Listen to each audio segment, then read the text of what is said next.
தமிழகத்தில் வரக்கூடிய நாட்களில் ஒரு கனமழை பெய்ய வாய்ப்புள்ளது. எந்தெந்த மாவட்டங்கள்னு சொல்லி நம்ம பார்க்க போறோம்.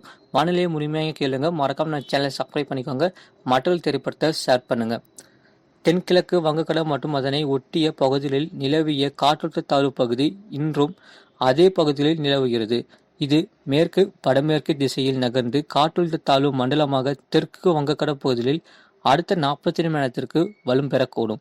இது மேலும் அதுக்கடுத்த 3 தினங்களிலும் மேற்கு வடமேற்கு திசையில் தமிழக, புதுவை மற்றும் தெற்கு ஆந்திரா கடலோர பகுதிகளில் நகரக்கூடும். இதன் காரணமாக தமிழ்நாடு, புதுவை மற்றும் காரைக்கால் பகுதிகளில் ஓரிரு இடங்களில் லேசான முதல் மிதமான மழை பெய்யக்கூடும். வீடியோவை மறக்காம லைக் பண்ணிக்கோங்க. சேனலை சப்ஸ்கிரைப் பண்ணிக்கோங்க. வங்கக்கடலில் உருவாகி இருக்கும் காற்றழுத்த தாழ்வு பகுதி வலும் பெற்று காற்றழுத்த தாழ்வு மண்டலமாக மாற வாய்ப்புள்ளது. தமிழகத்தில் வருகின்ற 21 மற்றும் 22 ஆகிய தேதிகளில் கனமழை தீவிரமடைய வாய்ப்புள்ளது. தமிழக கடலோர மாவட்டங்களில் தரைக்காற்று பொறுத்தவரை 35 முதல் 45 கிலோமீட்டர் வேகத்திலும் வீசக்கூடும். கடந்த 2 மாதத்தில் பதிவான மழையளவு தென்காசி மாவட்டம் 9 சென்டிமீட்டர் பதிவிற்கு, தேனி மாவட்டம் 3 சென்டிமீட்டர் பதிவிற்கு, திருநெல்வேலி மாவட்டம் 5 சென்டிமீட்டர் பதிவிற்கு. நிறைய பேர் பார்க்குறீங்க, சப்ஸ்கிரைப் பண்ணாமல் பார்க்குறீங்க. மறக்காம வீடியோ லைக் பண்ணிக்கோங்க. சேனல் சப்ஸ்கிரைப் பண்ணி வச்சுக்கோங்க. உங்களுக்காக தான் 24 மணி நேரமும் லைவ் சொல்லிட்டு இருக்கோம். சென்னை மற்றும் புறநகர் பகுதிக்கான வானிலை முன்னறிவிப்பு. அடுத்த 48 மணி நேரத்திற்கு வானம் பொதுவாக மேகமூட்டம் காணப்படும்.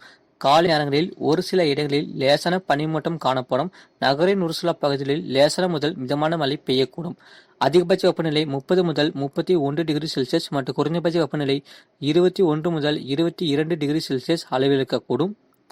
இந்த மழையை பொறுத்தவரை மாலை மற்றும் இரவு நேரத்தில் மிதமான மழை முதல் கனமழை பெய்ய வாய்ப்புள்ளது. ஆகவே தொடர் மழையானது தமிழகத்தில் எதிர்பாருங்க. 21ஆம் தேதிகளில் தமிழ்நாடு, புதுவை மற்றும் காரைக்கால் பகுதிகளில் ஒரு சில இடங்களில் இடி மின்னலுடன் கூடிய லேசான முதல் மிதமான மழை பெய்யக்கூடும்.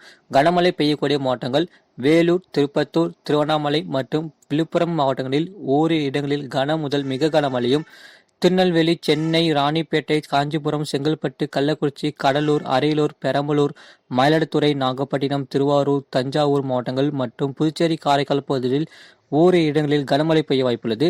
22ஆம் தேதிகளில் தமிழ்நாடு, புதுவை மற்றும் காரைக்கால் பகுதிகளில் ஒரு சில இடங்களில் இடி மின்னலுடன் கூடிய லேசான முதல் மிதமான மழை பெய்யக்கூடும்.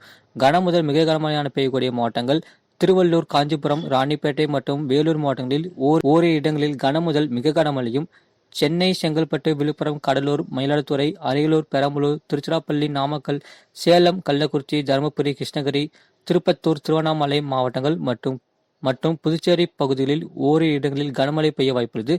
மீனவருக்கான எச்சரிக்கை. தென்மேற்கு வங்கக்கடல் மற்றும் அதனை ஒட்டிய மத்திய வங்கக்கடல் பகுதிகளில் சூறாவளி காற்று மணிக்கு 40 முதல் 45 கிலோமீட்டர் வேகத்திலும் இடையிடையே 55 கிலோமீட்டர் வேகத்திலும் வீசக்கூடும். மேற்குறிப்பிட்ட நாட்களில் மீனவர்கள் இப்பகுதிக்கு செல்ல வேண்டாம் என்று அறிவிக்கப்படுகிறார்கள். இதுபோன்ற செய்திகளை உடனுக்குடன் அறிந்து கொள்ள மறக்காம சேனலை சப்ஸ்கிரைப் செய்யுங்கள். மற்றொரு திருப்பத்தை ஷேர் செய்யுங்கள்.